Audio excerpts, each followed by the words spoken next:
Muy buenas, ¿cómo están? Soy Emilio Perina y es un gusto para mí estar aquí nuevamente empezando una temporada de Tenemos Historia, con nuevo horario, con nueva programación de la radio, con todas las novedades de este 2016, un año, bueno, el bicentenario nada más y nada menos que de la independencia.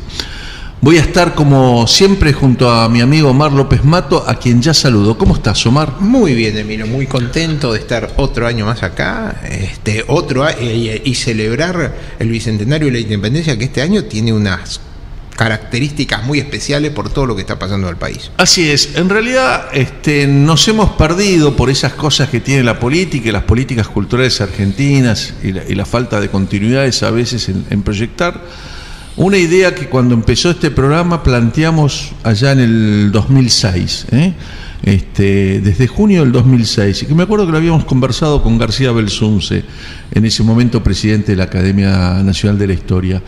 Y era la idea de que nosotros íbamos a ser la generación de los bicentenarios, en plural, y que había una cantidad de eventos que debían ser conmemorados, recordados y de alguna manera destacados porque eran el origen de lo que hoy es la República Argentina, que arrancaba con la invasión británica al Río de la Plata, seguían con la Revolución de Mayo, la Asamblea del año 13, la gesta de Belgrano, la Declaración de la Independencia, la gesta de San Martín, que va a ser el año que viene. Espero que hagamos conmemoraciones en conjunto con Chile. El año pasado se celebró en Mendoza San Martín gobernador. Sí, claro, y hubo una cierta conmemoración a la batalla de San Lorenzo, pero el año que viene habrá que trabajar junto con Chile y con Perú todo lo que es la campaña de San Martín para la liberación continental.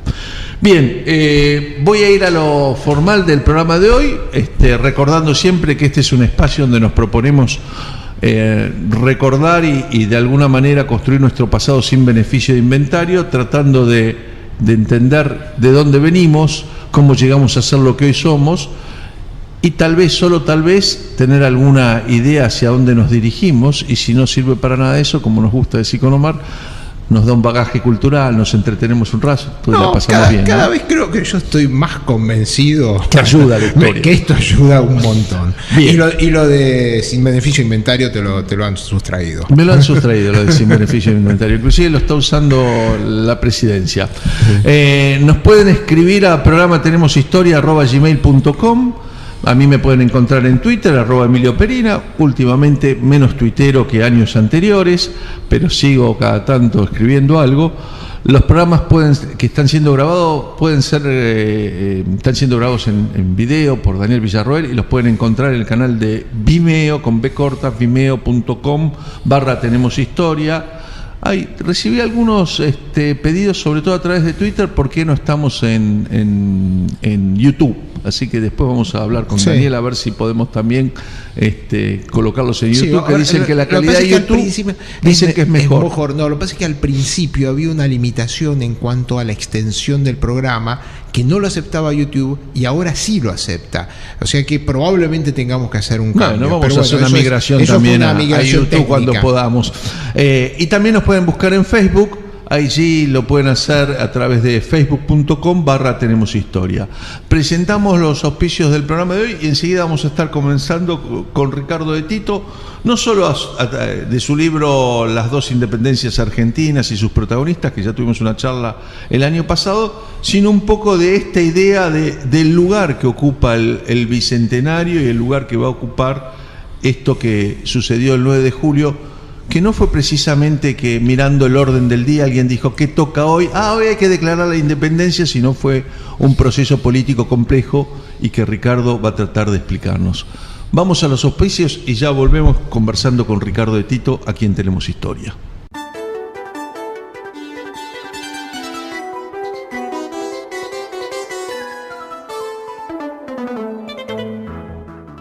Seguimos en Tenemos Historia. Como dije antes, nos acompaña hoy Ricardo de Tito, que es docente e investigador en Ciencias Sociales y Políticas.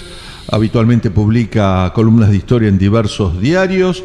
Entre sus obras se destaca el ensayo Breve Historia de la Política Argentina, toda una colección que él mismo también fue el editor para Ateneo, que salió entre el 2009 y el 2011, precisamente conmemorando los 200 años de la Revolución de Mayo.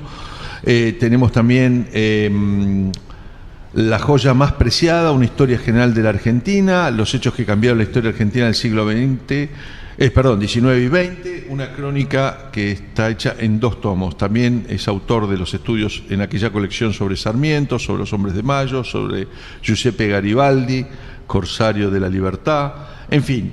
¿Cómo estás, Ricardo? Un libro de cartas, es un libro de cartas muy lindo, de recopilación de cartas históricas. Antes que nada, muchas gracias por la invitación, es un gusto de nuevo compartir este momento y un saludo a toda la audiencia de Tenemos Historia.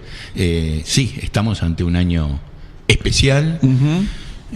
Creo que la magnificencia del 10 y la fuerza de la Revolución de Mayo hace que muchas veces pase inadvertida la importancia del nuevo bicentenario. Pasó en 1910 y 1916. Claro que en el marco de que la Guerra Mundial era un episodio arruinó toda posibilidad, toda posibilidad de... Porque si no, yo creo... Pero de hecho, incluso en los preparativos, el 10 era visto como la fecha fundacional, como la fecha originaria. ¿No? Tenía que ver también eso con quienes escribieron la historia y quienes fundaron nuestras academias de historia. Lo que pasa es que cuando vos buscás a veces libros de la independencia, uno que está en la búsqueda bibliográfica ahora, libros de la independencia, habla de 1810. Un poco el concepto que primó es que 1810 también fue la fundación de la independencia, te digo, de los viejos historiadores, como para opacar también, que ayudaba a opacar la imagen del 16. Pero es el orden que le dio Mitre, ¿no? Alberdi cuando habla de independencia argentina habla de 1810. Pero ahí, digamos, me parece que la clave es que Mitre, que es nuestro primer historiador profesional, digámoslo así, él escribe primero Belgrano y la historia de la Revolución de Mayo y después escribe San Martín y la historia de la independencia latinoamericana o americana. Emancipación americana, sí. Sí, de todos modos, estamos en una nueva etapa. La historiografía ha avanzado pasos de gigante en los últimos 15 o 20 años en la Argentina. A nivel mundial está reconocido que los historiadores argentinos son de los que más han modificado sus pautas de trabajo en los últimos tiempos. Y estamos ante un hecho de extraordinaria importancia porque, es la otra fecha fundacional que tenemos, así, claramente identificada en el calendario escolar, etcétera. Está claro que el 25 de mayo y el 9 de julio son las 2 fechas patrias. Que eso también es una cuestión curiosa desde el punto de vista de la historia de los demás países. Los demás países no tienen una fecha de independencia y de libertad. Generalmente, los demás países de América Latina hicieron el intento de independizarse y al mismo tiempo que declaraban la libertad, casi todos en 1810, hubo el intento en 1808 en Montevideo, en 1809 en Bolivia, pero en 1810 toda América Latina, justamente por la situación de la familia real, declara, y todos van al proceso de que, y libertad e independencia. Argentina es el único que dice, no, vamos a seguir con Fernando VII, y mantiene esta dualidad con la bandera española flameando sobre el fuerte de Buenos Aires hasta 1815. Es que yo podría arriesgar una explicación, hipótesis. Es que como la Argentina, llamémosle así, en lo que terminó este proceso, sí, claro. Es el único país que no retrocedió a formas monárquicas de nuevo, que se restauró el sistema anterior. Fuertes intentos de volver a la monarquía, no lo hubo, objetivamente no lo hubo. Entonces, entre el 10 y el 16 hay una continuidad que, por ejemplo, en Chile está la patria vieja y la patria nueva. Sí. Ahí me parece, Ricardo, hay una interrupción, ¿no? Pero a lo que aportás, que es muy interesante, hay que agregar el hecho de que Buenos Aires es el único puerto que no cayó, porque cayó México, cayó Santiago de Chile, cayó Caracas, Montevideo, todos fueron reconquistados por el Imperio Español y Buenos Aires es el único. tal vez porque tenía milicias armadas, algo que estaba expresamente prohibido en el resto del Imperio Español, es el único que no cae, o tal vez porque tuvo suerte, porque más de una vez hemos hablado de aquella armada que sale en 1816 y que es desviada después hacia Caracas, ¿no? Sí, y además, digamos, quedamos en un lugar recóndito del mundo y eso favoreció a que algunas empresas... La lejanía favoreció, porque cuando sale la famosa expedición de la que vos hablas, la de Murillo, va hacia Centroamérica porque era más fácil empezar a guerrear en Venezuela y Colombia para llegar a Lima que arrancar por Buenos Aires, que en realidad quedaba a contramano. En realidad también había ahí una cierta complicidad con la monarquía luso-brasileña, o sea, con los portugueses, a quienes les delegaban un poco la tarea de controlar la banda oriental, que objetivamente lo ocuparon. La toma de Montevideo fue un episodio muy... Y bueno, justamente lo que hace que se desvíe la flota es porque no había un puerto para poder atracar. El puerto de Buenos Aires es bastante malo, tenían que atracar en el puerto de Montevideo, y la caída de Montevideo es la que hace desistir que vengan los españoles, y la caída de Montevideo es un hecho muy... Es el hecho, bueno, acá se celebró mucho más en Buenos Aires porque estaban a 100 kilómetros. Era la flota era muy poderosa, la flota española. Era el apostadero de la flota imperial española y lo fue hasta 1904, creo. Entonces, retomando un poco lo que vos decías, Emilio, al principio, me parece que es muy importante unir el 10 y el 16, o sea, el bicentenario, con la idea de la construcción republicana. O sea, hay detrás de esto un río subterráneo, digamos, que es cómo se va construyendo una república con 1000 problemas empedrados, guerras civiles, conflictos, pero esa construcción republicana es un evento, digamos, bastante peculiar, bastante significativo, y que une las dos independencias, la del 10, digamos, el primer grito de libertad, y la independencia, en un solo proceso, en el que, para mí, adquiere una importancia decisiva las batallas de Tucumán y Salta, que lidera Belgrano, y que evitan que la contrarrevolución realista avance hacia Córdoba. Claro, ¿no? si no probablemente Buenos Aires también hubiera esa caído. Situación se hubiera cortado. Ahora, a los dos, para cerrar, le hago una pregunta, porque ¿en cuántos de los políticos y las figuras participantes de la Revolución de Mayo estaba realmente la idea de constituir una nación, o esa es una idea que va en proceso de gestación y que va avanzando en el tiempo en función de distintos acontecimientos, ¿no? Porque yo siento, y anticipo mi respuesta, que tal vez en Belgrano y en Moreno, pero el resto es poco probable. Yo ni siquiera. Ajá, yo creo que Moreno hay que acordarse que la descripción de Fidel López cuando el 25 de mayo está saliendo y lo ve a Moreno sollozando diciendo qué va a hacer nosotros. Ese es otro tema también muy importante. El miedo que le tenían los españoles a la represión, que era los tremenda, españoles reprimiendo, torturando con el tema de la Inquisición, eran fantásticos, y ellos le tenían pavor, y Alvear tenía un miedo. Bueno, Alvear también tiene actitudes de traidor, en realidad Alvear un traidor a la causa española, y tenía pánico de que tomaran, escribió tratados, libritos de qué pasaba y cómo había que defender las Provincias Unidas del Río de la Plata si los españoles llegaban con una expedición a Montevideo, si llegaban acá. Yo creo que Moreno después pudo haber construido la idea, pero el 25 de mayo estoy seguro que nadie pensaba en una independencia. Y entonces pero no puede ser. Estamos de acuerdo en ese concepto, Ricardo, vos también. Los hechos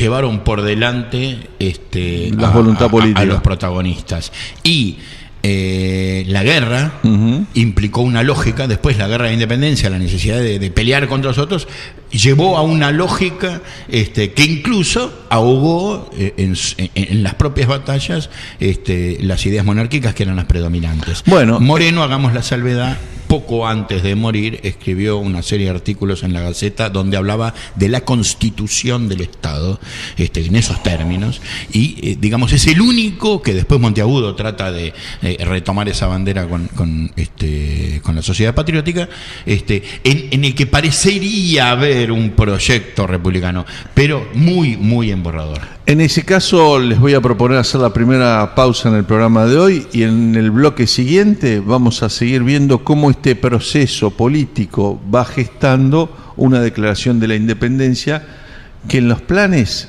en realidad en los planes no había planes.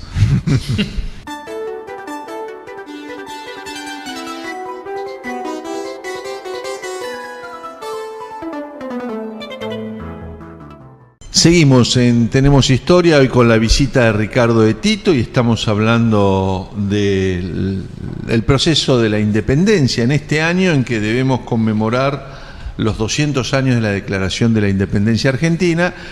Y yo voy a reiterar lo que en este programa ha sido casi una posición tomada, ¿no? Es decir, nadie festeja su cumpleaños el día en que los padres lo concibieron, sino el día que figura en el acta de nacimiento, aun cuando haya nacido en otro día o haya sido imaginado en otro momento de la historia. Así que el 9 de julio sigue siendo el verdadero día del Bicentenario de la República Argentina, por más que la política y otras circunstancias por eso, hagan un negocio de celebrar otra cosa. Independencias, dependiendo de algo. En ese momento, a los fines prácticos, como decía, teníamos la enseña española. Teóricamente, bueno, no le hacían caso a lo que decía Cádiz, pero había negociaciones con la Junta de Cádiz. Estaba el proyecto de enviar, y no sé si se ¿Y qué moneda usábamos?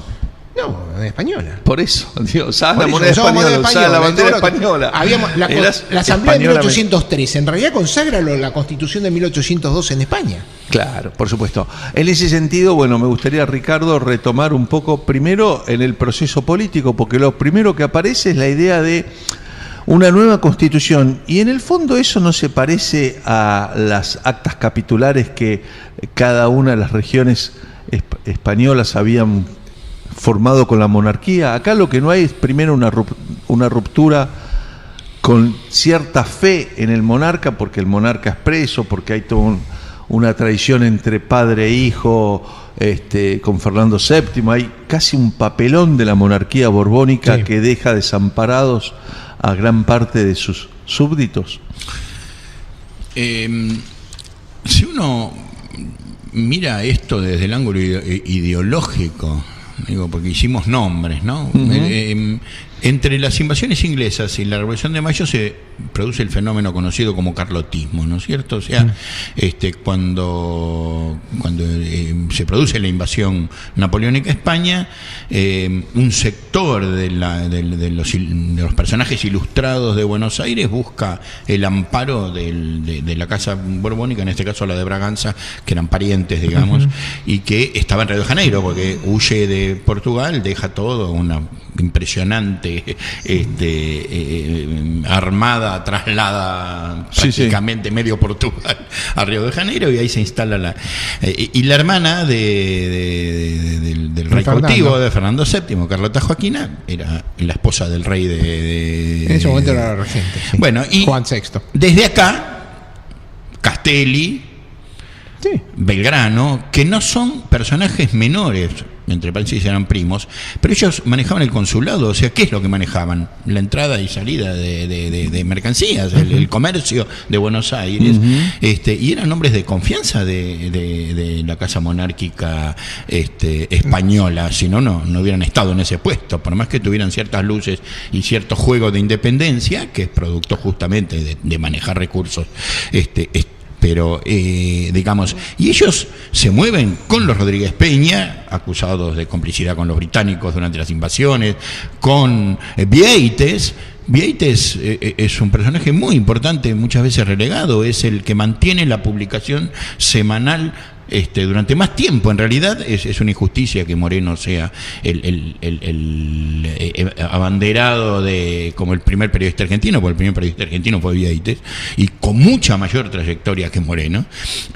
Bueno, todo este grupo buscó la protección de la monarquía de Carlota, que finalmente por una serie de intrigas. No, pero lo que voy es esto, en lo ideológico, ¿quién puede suponer que solo 2 años después todos se habían convertido en republicanos fanáticos de la Revolución Francesa o del modelo norteamericano? Es un absurdo pensar eso. Bueno, eso es muy interesante lo que plantea Ricardo de Tito, y un poco yo quería precisamente recordar que la relación de los súbditos y ciudadanos era con la monarquía. El Estado estaba representado por la monarquía. Desaparecía la monarquía, desaparece el Estado. Por eso es muy lógico que Mariano Moreno al principio y que algún otro después empiecen a plantear constituciones, como es lo que hace la Asamblea del año 13.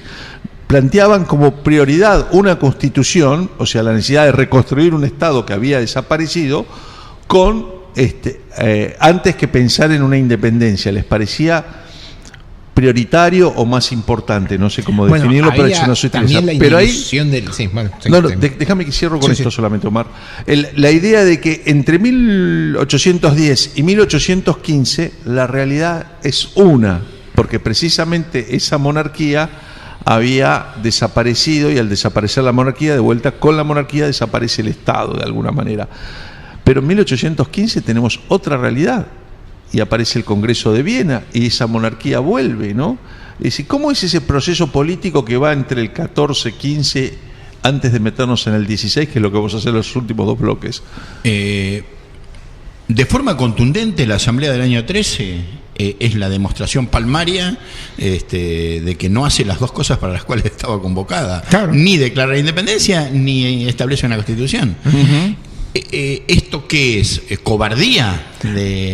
No, es una cuestión política. Hay inmadurez de las condiciones. Hay una influencia de los ingleses. Los grupos estaban divididos, un grupo pro-independentista y un grupo que no quería independencia, justamente influenciado por los ingleses, porque el que maneja todo acá es Lord Strafford. Sí, desde Lord arriba. Strafford desde arriba le dice: yo no quiero que ustedes se independicen, porque ahora Inglaterra y España somos aliados contra Napoleón. Entonces no quiero crear problemas en el patio trasero de España. Ustedes manténganse así. Bueno, eso es válido hasta Waterloo, pero después de Waterloo desaparece. Por eso. Estoy hablando del año 13, sí, justamente. Después viene el retorno de Fernando VII, el retorno de Napoleón, y justamente como vuelve Fernando VII y vuelve Napoleón, fracasa el intento de traer un monarca español. Bueno, y hay una razón más que lo estás mencionando y que es muy importante, me parece, Omar, y que ratifica algo de lo que decís sobre la influencia iglesia. El enemigo de Inglaterra eran los Estados Unidos de Norteamérica, que habían instalado una república, cosa que después van a intentar una nueva guerra en 1812 hay una reanimación de la guerra. Ahí hay una contraposición entre idea y república, independencia versus monarquía y relación Estado-súbditos, digamos, por decirlo de alguna manera, que me parece que Inglaterra trataba de no favorecer la formación de otras repúblicas porque su enemigo era la República Norteamericana. De todas maneras, todos los intentos monárquicos hablaban de una monarquía tipo la inglesa, es decir, una monarquía parlamentaria. Fundamentalmente todos hablaban de eso. Bueno, eso es no así, querían, claro. No querían la vuelta al absolutismo. Uh-huh. Había un grupo que quería la vuelta al absolutismo. Ahora, de vuelta, en los colegios a nosotros, y ni siquiera en los colegios secundarios, no se nos enseña la importancia de la caída de Napoleón y del Congreso de Viena. Ahí, digamos, inclusive está la famosa misión de Belgrano y Rivadavia a Europa, ¿no? Uh-huh. En busca del monarca. El discurso de Belgrano cuando vuelve de ese viaje del que vos mencionás, que es en 1815, comienza el 16, ¿no? Les dice claramente a los congresales reunidos en Tucumán: miren, muchachos, se acabó, esto de república se acabó. Ahora la cosa es monarquía. Uh-huh. Y entonces viene la propuesta de la famosa monarquía incaica y las variantes esas, que es con lo que sesiona, con esa idea sesiona desde el 16 hasta el 19, que termina dando una constitución abierta a una variante monárquica, porque siempre se dice la constitución del 19 fracasó, que es el mismo Congreso, aclaremos para los oyentes, ¿no? Es el mismo Congreso de Tucumán y Buenos Aires, claro. Pues se traslada para que quienes controlan el poder político además controlen el Congreso. Se hace eso y se echa a todos los federales que estaban en contra o que querían movilizar el proyecto republicano, se los expulsa del país. Dorrego, Pasos Canqui, etcétera, el hermano de Mariano Moreno, Manuel Moreno. Uh-huh. La constitución que termina aprobando el Congreso de Tucumán, llamémoslo así, el 19. La del 19 es una constitución monárquica. Dice fracasa porque es unitaria, se dice comúnmente, y ya no había ambiente porque había muchas provincias en las que se desarrollaba la idea del federalismo. No es exactamente así. Es unitaria porque es monárquica en realidad. Lo que pasa es que no se encontraba un solo candidato más o menos sólido que quisiera venir a funcionar acá como rey de las Provincias Unidas. El intento de traer francés que tuvo por reloj. Uno detrás de otro y un papelón atrás de otro. Bueno, vamos a hacer la segunda pausa musical del programa de hoy y vamos a volver sobre algo que está también en el tapete, que es que son los años en donde aparecen las provincias argentinas, ¿no? Se conforman las provincias argentinas antes que la nación. Otra curiosidad de nuestro país.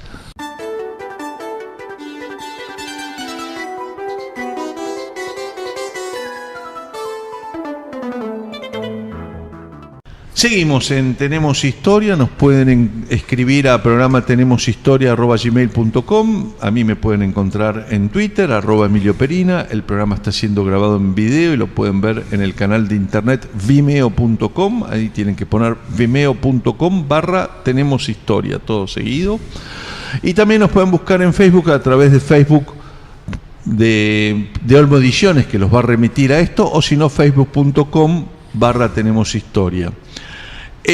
Lo que hemos visto en los bloques anteriores es como un proceso que comienza para salir de una crisis de emergencia, que es la prácticamente desaparición y caída de la monarquía, con el avance napoleónico entre 1808 y 1810 sobre la península ibérica, y que con el correr de los años, y como bien nos decía Ricardo de Tito, nuestro invitado de hoy, en el fragor de una lucha que comienza siendo guerra civil y termina siendo guerra de independencia, los acontecimientos van llevando a los actores políticos a tener dos alternativas: o la horca y ser ajusticiados, claro, o declarar la independencia, ¿no? Sí.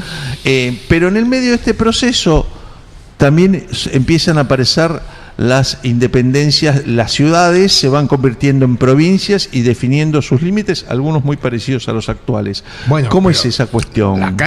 La figura de...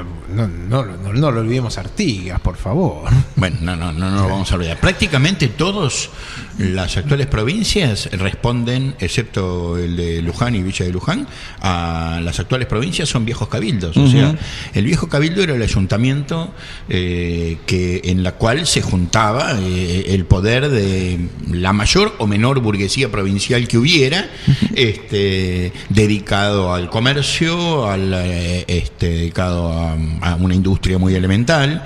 Y por eso tenemos cabildos fuertes como el de Salta, del cual no por casualidad sale un personaje tan importante como Güemes, o cabildos importantes como el de Santa Fe, que no por casualidad sale de ahí la figura de Estanislao López, no del cabildo en sí, sino de la localidad, digo. Por supuesto. Familias, ¿por qué? Bueno, porque Salta era el centro del comercio de ganado de todo el trayecto del Alto Perú hasta Buenos Aires. Sobre todo las mulas, ¿no? Claro, lugar de hibernación, etcétera. El comercio del río Paraná, Santa Fe era el puerto importante, como después lo es en Entre Ríos, Arroyo de la China, que es donde se asienta, la zona donde se asienta Artigas. Entonces, esto va dando origen a pequeños intereses locales, y no estamos hablando, bueno, yo digo pequeños vistos ahora a la distancia, pero para su época muy importantes, como por ejemplo los grandes estancieros. Ahí está, justo te iba a tocar un tema que está en el clásico libro de Juan Álvarez, Las Guerras Civiles Argentinas. Este proceso que yo insisto en denominar de guerra civil, que se va a convertir en guerra de la independencia, trastoca e invierte prácticamente el orden económico, porque el norte, que era lo rico y lo productivo, pasa a ser lo improductivo, se le cortan los vínculos con España y el mundo, con el mercado. Además que la mina de Potosí se había prácticamente agotado. La mina de Potosí se había agotado, como bien nos agrega Ricardo de Tito, y el puerto de Buenos Aires y las llanuras pampeanas y la zona de producción de Entre Ríos y Santa Fe empiezan a dar el cuero como nuevo elemento de riqueza por encima de la plata que se estaba agotando. La cuenca ganadera digamos, de la extensa pampa, que incluye a lo que es hoy el Uruguay y a Río Grande do Sul y una parte de Río Grande do Sul, todo eso se transforma en el único producto exportable que tiene básicamente y un producto muy demandado en las guerras napoleónicas, porque el cuero se utilizaba no solo para las botas de los soldados, sino para un montón de cosas, como cuero, era fundamental para los cañones, no para las carretas. Claro. Imagínense que todo lo que hoy es plástico antes era cuero, claro. Así que, pero bueno, se generan estas autonomías provinciales, en parte impulsadas por las ideas federalistas de Artigas, que después va a retomar Dorrego. Pero es que mira este detalle. Santa Fe era tenencia de gobernación de Buenos Aires, no tenía gobierno propio. O sea, el gobierno de Santa Fe, que empieza a ser parte de esa cuenca ganadera de la que hablamos, se independiza de Buenos Aires, forma su propia junta. Eso costó 4 guerras. Entre Ríos, que a su vez era tenencia de gobernación de Santa Fe, que a su vez era... se independiza de... Entre Ríos, en independencia de Santa Fe. Entonces, este proceso termina muy poquito después, porque estamos hablando del periodo que se abre con la declaración de independencia, en que en el año 20, en eso que mal llamado en la historia ha quedado lo de la anarquía, se forman repúblicas provinciales, se forma la República de Entre Ríos, la República de Tucumán, Santiago del Estero se independiza de Tucumán, Catamarca se independencia de Tucumán, La Rioja se independiza de Córdoba corta relaciones con Buenos Aires.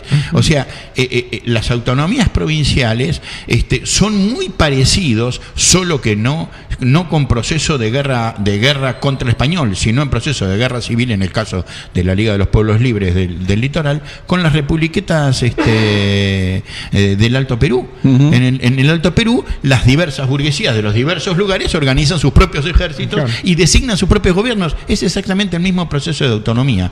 Por eso que se use el término Provincias Unidas del Río de la Plata, o en Sudamérica, como también dicen algunos de los documentos, está hablando justamente de que eran las Provincias Unidas, era lo más parecido a los Estados Unidos, en la realidad, más allá de las intenciones de sus protagonistas, y en la cual se juntaban delegados, porque bueno, hablábamos, no llegaron en paracaídas el 8 de julio y dijeron, bueno, ¿qué hacemos mañana? Declaramos la independencia. Esto fue un proceso, y este proceso fue reunir en el marco de todas estas luchas intestinas a delegados de diversas autonomías provinciales.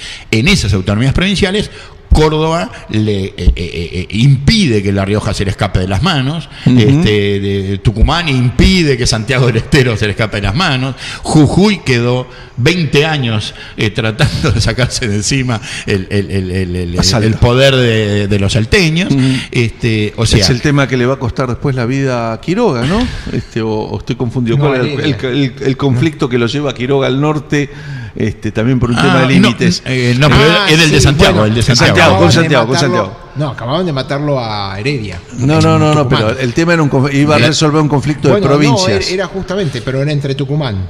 Con entre Tucumán y Salta, por la muerte de Heredia. Y además de todos estos conflictos que tienen que ver con las autonomías provinciales, no hay que olvidarse que había 2 acechanzas en las fronteras, que eran en Chile y en el Alto Perú los españoles, y desde Brasil el Imperio Portugués. Con lo cual, además había una guerra extranjera que Artigas es el gran defensor de la frontera oriental, y San Martín es el que con el ejército de los Andes desarrolla la campaña. Aquí vamos a cerrar con un punto que me parece trascendental, sobre todo después de que una primer mandataria de la República Argentina dijera que la independencia se declaró antes, después de que San Martín cruzara los Andes, cuando en realidad fue exactamente al revés, y el reclamo de San Martín era tener una bandera para no pasar. No puedo cruzar los Andes si no declaran independencia. Exactamente. ¿A nombre de quién voy a pelear? Exactamente, ¿no? Y San Martín reclamaba la independencia, como la empezaban a reclamar Belgrano y algunos otros actores. Y Artigas mucho tiempo antes. Acá el defensor de Artigas, Omar López Mato. En la Asamblea del año 13. En la Asamblea del año 13 empezó a reclamarlo. Pero bueno, este proceso ya vemos como de vuelta, bien decía recién Ricardo de Tito, no son unos paracaidistas que un día dijeron hoy es 9 de julio, toca declarar la independencia, sino es un proceso político e institucional muy complejo que demandó muchos esfuerzos y que tuvo además muchos protagonistas, y en ese sentido el libro de Ricardo de Tito, Las dos independencias de Argentina, es muy útil para rescatar esos 200 nombres que de alguna u otra manera participaron de los dos congresos independencistas y nos van a dar la independencia el 9 de julio de 1816.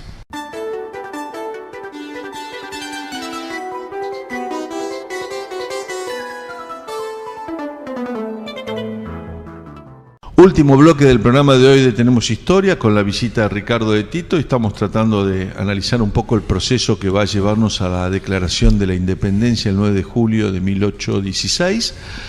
En Europa, el Congreso de Viena en 1815 restableció una paz y las monarquías europeas, estableciendo un orden que iba a durar prácticamente un siglo, con una sola interrupción en 1870 entre Francia y Alemania. Y acá mucha preocupación porque se empezaba a armar una gran armada en España destinada con 20.000 hombres, todos veteranos de guerras napoleónicas, un ejército muy profesional, destinada a ahogar en sangre los movimientos políticos independencistas, no sé cómo denominarlos, algunos de ellos ya independencistas que se habían declarado en América. Se convoca al Congreso a pedido de San Martín, que le insiste a Pueyrredón todo el tiempo: yo necesito una bandera. ¿Cómo es ese proceso de convocatoria? ¿Quiénes concurren y quiénes no concurren? Porque hay provincias argentinas que nunca declararon la independencia. No, la declararon antes. Ah, bueno, acá vamos a hablar de la de 1815. Si alguna vez lo hicieron. Claro, no están los papelitos, pero son detalles técnicos. Claro, pero vuelvo a lo mismo. Acá lo que vale es la partida de nacimiento. Todo lo anterior pasa a ser especulación. Si olvidaste de registrarlo al pibe. Bueno, lo registrás 2 años después, como ha pasado con más de un prócer. Sí, ¿no? Por eso, con más de un prócer. Claro. Sí. Voluntad había, como decía, pero a veces los tiros, en vez de ir al arco, pegaban en el poste. Bueno, claro. La fecha es el 24 de marzo. Uh-huh. Curiosa fecha que va a tener después que no sé si no hubo en la mente de alguien alguna idea refundacional para darle esa fecha al golpe del 76. Pero es alguien que conocía muy bien la historia en ese caso. ¿Alguien que conocía? No, bueno, el 24 de marzo es conocido como la fecha que se instala el Congreso de Tucumán. En realidad faltaban llegar muchos de los congresales, pero bueno, ya hay un quórum necesario como para instalarse. Y empieza a funcionar una comisión que estaba integrado por varios notables que habían en el año anterior, digamos, como ocupado el Poder Ejecutivo desde una junta de observación, y entre otras cosas, bueno, se decide el paso tal vez más importante de la influencia de San Martín. Son dos: uno, cerrar las luchas entre Güemes y Rondón en el Ejército del Norte, que era indispensable, y dejar un solo mando, que es Güemes, y desplazar a Rondón porque había perdido todo, porque era un verdadero problema tener un conflicto en la frontera norte. Y el otro, tener un director supremo, que había uno provisorio, que era emergente de las luchas contra la Liga de los Pueblos Libres, justamente, y el levantamiento de Fontezuelas, un director supremo que designa el Congreso, que es Pueyrredón. No es uno de los dos militares que va. Hay dos solamente militares que van. Uno era Pueyrredón, y el otro es Moldes. Buenos Aires, y otro es Moldes. Que no llega nunca porque, por ser federalista, no lo autorizan. Bueno, no es casual que si el 9 de julio es la fecha... ¿Moldes por qué provincia, perdón? Salta. Por Salta. Por Salta. Él había estado con Pueyrredón, justamente, preso en España, cuando, digamos, habían, con la ocupación napoleónica, y habían logrado fugar juntos. O sea, estamos hablando militares profesionales. Y después Moldes, la batalla de Tucumán, creo que era. Claro, se pelea a duelo frente a Belgrano con otro de los. Sí, era un personaje bastante sí, peculiar. También tuvo todo un problema con un brindis. Tuvo problemas con casi todas las cosas que hizo Moldes. Las personas que hizo Moldes era pero sin duda era uno de las mentes más brillantes de esa generación. También terminó muriendo joven por todas estas vicisitudes de su vida. Bueno, el hecho de poner a Pueyrredón en el poder. ¿Por qué se toma la determinación de hacerlo en Tucumán? el Congreso? Era la búsqueda de algo epicéntrico que justamente permitiera dar un gesto en contra del artiguismo, que no había citado su congreso en Arroyo de la China por casualidad, sino porque también era el epicentro, mirando, digamos, haciendo un triángulo desde Montevideo, Misiones y Córdoba. Entre Ríos era un lugar fenómeno, y además, digamos, al borde del río Uruguay, muy bien ubicado estratégicamente. Sí, originalmente se había convocado en Mercedes. Bueno, sí, bueno, pero justamente busca un lugar, está escrito eso, que sea cómodo para todos. Y acá, Tucumán, teniendo en cuenta que, digamos, las extensiones hacia el Alto Perú son muy extensas y que se buscaba tener delegados del Alto Perú, que los hubo, aunque en realidad todos vivían en Buenos Aires, porque esta historia, ahora que dicen, bueno, un diputado se presentó por una provincia, pero nació en otra, y qué sé yo, esto ocurre desde 1816, o sea, Pueyrredón, por ejemplo, curiosamente fue al Congreso de Tucumán por San Luis, donde había estado preso en realidad. O sea, representando una provincia de la que no solo no había nacido, sino que además, bueno, creo que tenía alguna chacra o alguna propiedad. Bueno, conclusión: San Martín y Pueyrredón, días después del 9 de julio, se reúnen en Córdoba y afinan todo el plan.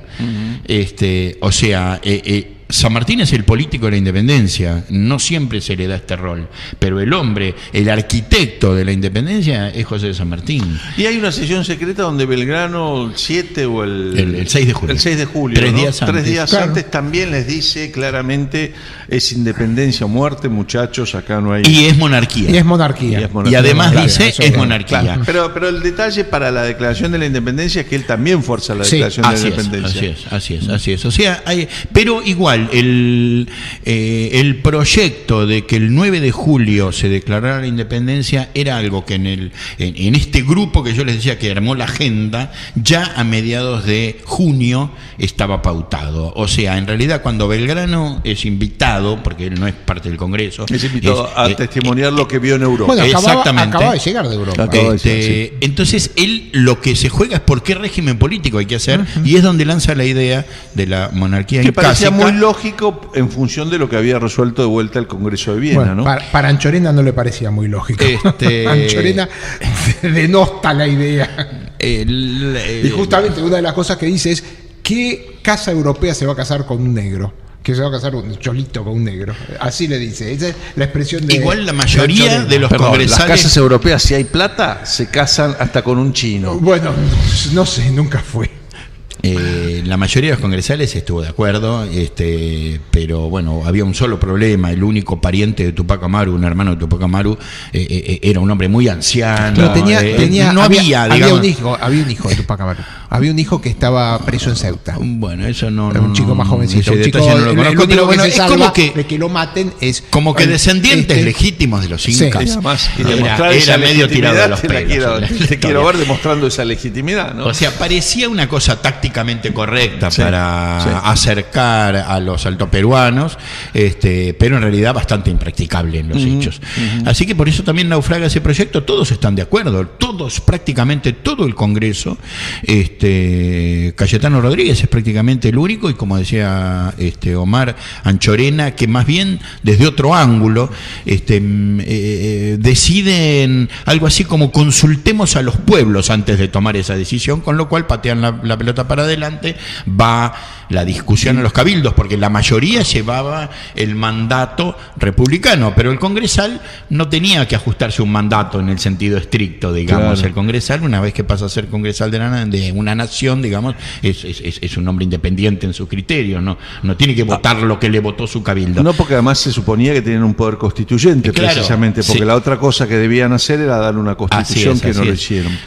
Bueno, sí lo hicieron. Lo hicieron tenés razón. Tardó mucho, pero se hizo. Tardó mucho, pero se hizo. Y además, cuando se hace en el 19, prácticamente ninguno de los congresales del 16 es todavía congresal. Ya el staff había cambiado por completo. Bueno, tenemos que cerrar el programa de hoy, y si Federico Nietzsche tiene razón en la idea de la maldición del retorno el eterno retorno, digamos, hay en nuestra semana de declaración de la independencia, una maldición que ha quedado en la Argentina, donde nunca hay tiempo para hacer las cosas bien, pero siempre hay tiempo para hacerlas 2 veces, porque también la declaración de la independencia hubo que hacerla 2 veces, ¿no? Sí.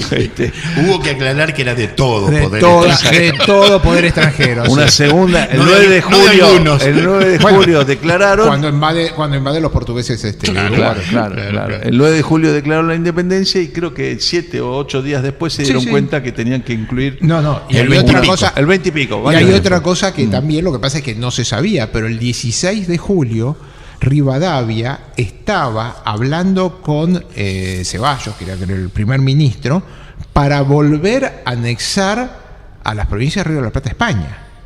Lo que pasa es que Sí, pero esa los noticia debe haber llegado por muchos eso meses llegó después, mucho así que, pero bueno. los españoles no quisieron saber nada y lo expulsaron de España. Una curiosidad, Emilio, no me acuerdo ahora el nombre, el diputado que escribió, que redactó eso del todo poder extranjero, después fue el que escribió la Constitución de Bolivia, o sea, el que escribió la Constitución Serrano. de otro país. Creo que es Serrano. Exacto. Serrano, que fue miembro de la Corte Suprema de Y Bolivia. que además es el que hizo los manifiestos en Sí, quechua, porque en era el quechua único que en sabía. quechua y en aymara. aymara, porque es el único que sabía escribir eso. Que apuntemos, como no son lenguas escritas, había que leerlo en voz alta porque no se pueden leer, digamos. Se escriben en un fonética castellano, alias aymara. Bueno, a lo largo de este año volveremos sobre esta cuestión porque es el año del Bicentenario de la Independencia, nos toca a nosotros ser la generación del Bicentenario y con esto, agradeciéndole a Ricardo de Tito su presencia en el programa de hoy, cerramos esta parte y este programa de Tenemos Historia.